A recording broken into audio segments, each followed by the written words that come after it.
I'm Reuben Munn and Senior Pastor of Shore Community Church on the North Shore in Auckland. For me, missional church leadership is the commitment of a church and a leader to actively participate in what God is doing in the world, participating in the mission of God.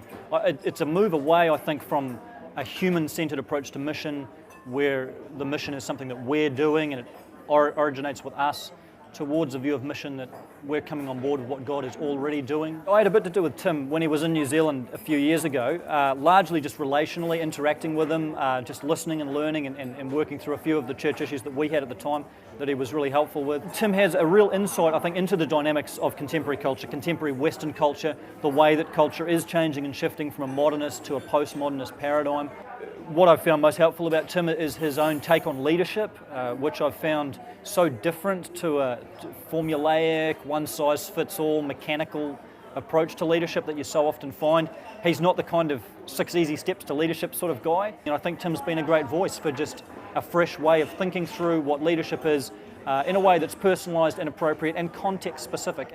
Okay, so my name's Stu Sutherland. I'm a group operations manager for a company in Auckland. I've been involved in that company for about 10 to 12 years now, and I'm serving as an elder on a local church in Chatatu Peninsula.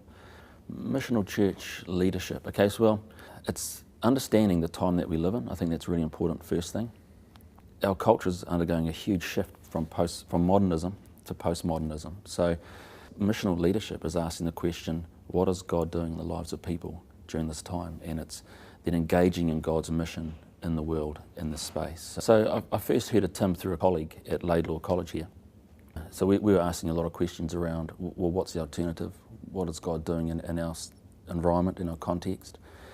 He really helped us clarify some of the questions we were asking.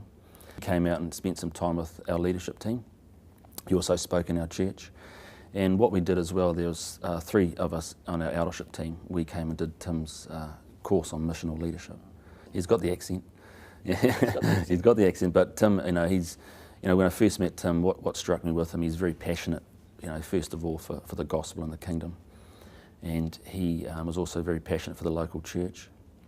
He's the kind of guy that practices what he preaches, so when he's talking about the practices and the disciplines and prayer and listening to God, you get the sense that he does that in his own life.